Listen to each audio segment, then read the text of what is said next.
result. Look at the table tonight. Senegal and Japan on top. Who would have thought that that's what we'd be looking at? Poland and Colombia at the bottom with no points. Our next round of fixtures in this group. Japan against Senegal and Poland against Colombia. What an important game that now is. So much to pick over in this Group F game. Between that and the surprise result earlier on today, well, Group H really does look quite difficult to plot your way through. Well, it's certainly been a day of high drama in Group H. Senegal become the first African side to win at Russia 2018 as Poland and Colombia are left stunned.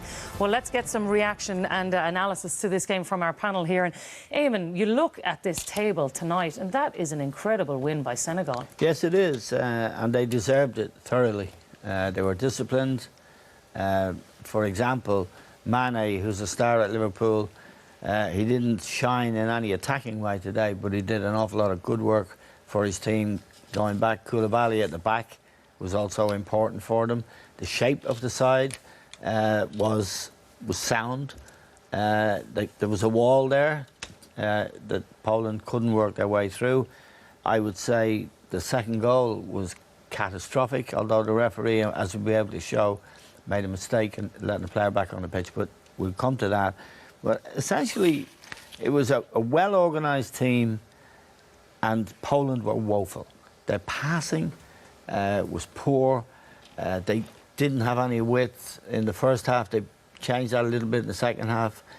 But they weren't able to find... They didn't have ideas or any way of breaking down a solid defence. Not a brilliant defence. The other thing is goalkeeper. Goalkeeper did really well on a number of occasions. When he had to come off his line, he got it. He got there and he made a good save from Lewandowski for a free kick. So, yeah, they're going to be a threat, Senegal, until they meet some top side. But they'll be on a high now, and they have some good players. How disappointed were you with Poland, Michael? I think very disappointed. You look at the reaction of Navalga as well, the coach. I think he was exasperated as well. He tried everything, to be fair to him. He changed the shape of the team at half-time. He took Blaszczykowski off on his 100th cap, went 3-5-2, had to then bring Milic off, went 3-4-3. They basically tried everything to try and get some sort of foothold in the game, get some momentum, but it didn't work, and they shot themselves in the foot, obviously, with the first goal, the own goal, and the second goal, which is a really poor choice by Krychowiak, leads to the second goal. But when you're playing a team like Senegal, we saw them before the game, they have great spirit. We show them a little bit with the dance. They obviously have a great spirit, but amongst themselves, don't give them something to hang on to. And Poland gave them the two opportunities. They gave them the two goals, in all honesty. You look at the performance tonight and you can see the Senegal players there, Richard, in terms of what this does for them, in terms of the team spirit and bringing them forward. Yeah, it's major, and certainly the previous African teams that have played so far have all lost, so it's a big boost for them. But they deserved it today. They played really well. They were very strong. I think the back two and the midfield two just blocked off all areas and made it very difficult for Poland. Well, let's look at that second goal that they conceded then, because for a lot of times Senegal really looked like they could have even ran away with this game, Richard. Yeah, and it was down to errors from Poland mostly.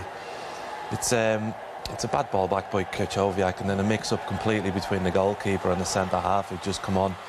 I think if the goalie's going to come that far, he's got to get it right. But you see here, it's a really poor judgment by the referee as well. He's no reading of the game there. He doesn't understand. He needs to wait a little bit longer. But even at that, if Szczesny's coming that far between him and the goalkeeper or the centre half, they have to sort it out. And fair play to Nyang, he makes the most of it. But that goal was the worst of a really bad day for Poland. He really shouldn't have been allowed back on the pitch until the ball went dead.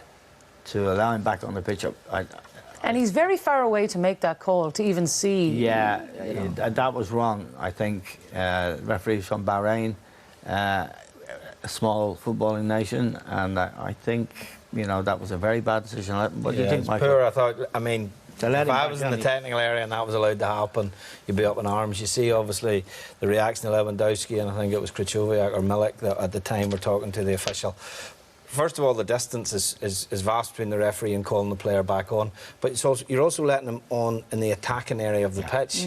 In defensive Bednarak, he's a young centre-back. He's played a handful of games for Southampton. You see his reaction. He doesn't realise he's there, and then he realises he's there, and it's too late. And Chesney's reaction, I think, is almost one of panic, because he sees it late as well. For me, I still think the goalkeeper has to show more composure. He has to put the responsibility on Niang to go and finish and beat him, rather than just... He turns it into a race for the ball. Once Niang gets there, there's only one outcome, and then that's Niang's first international goal. So put him on, let him run through at you from 30 yards and see if he can beat you, as opposed to making the decision that he makes. Also, Chesney, the goalkeeper, can see the whole picture. The centre-half can't. His back is to things. Yeah. Maybe it goes back to the point earlier, though, that he hasn't been the mainstay in this team either, though, Eamon. No, he only played 3 games in qualifying. He wasn't the number one. He's played for big clubs. Played for, basically part of a goalkeeper's job is to tell his defenders and to alert them and to take charge, really, in that situation, and to take responsibility, to come herring out. What, he was 40 yards out of his goal in the end? And leave nobody behind him? He just turns in a race between him and Niang, and you would always fancy Niang in that situation. Well, Poland did get themselves back into the game, though, Michael. Here's a look at their goal. Yeah, I mean, they had an earlier chance. They didn't create very much from open play. Lewandowski had a free kick. This is another free kick late in the game. Decent delivery. And Krychowiak, it's a good header. He does well. You know, he's trying to make amends. He had a poor game by his standards, what he's capable of, based on what we saw in Euro 2016. It's a great header, to be fair to him, but I think he knows his performance in many ways was a big factor in why Poland as a team just never really got going. And as I say, you know, we talked Lewandowski up, we talked about the quality potentially Poland have in attacking, and we didn't see any of that. They didn't get their first shot on target for 50 minutes, Eamon, and in so many areas they really just disappointed today. They were. Their passing was poor, very, very poor, and given possession away very cheaply, that makes it easier for your opponents. And we'll see a lot of it here. Really poor stuff. I mean, this is, look, he's got to take that on his chest. Again, it's promising here. Now, from these areas, you really have to hurt teams. But if you see when you see what happens, it's very, very poor. A very poor cross. It's not into a danger zone. Look at that. And we had a package in the first half that showed about 12. We had to cut it down. Watch this. What's that? I mean, terrible, really poor. And it takes so much pressure off Senegal's defence. Again, straight to Mane. And he does well. Mane did really well today. But again, all he's got to do is look outside, too late. And there's a really weak, poor cross. Professional at the World Cup, you've got to expect more than that. Yeah, if you can't get through the middle, which they couldn't because the 2 holding midfield players did a great job, then you have to get something wide. You have to get crosses.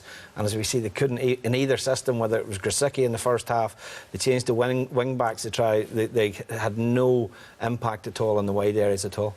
Michael, there was some other good stuff from Senegal. We saw they obviously got 2 goals again today. They're going to play Japan next, and based on what you've seen, they had some more good stuff to offer. Yeah, I enjoyed them. I've not seen a lot of Senegal. We see the players individually for their clubs. They have good athleticism, which is I think will be a big part of the tournament.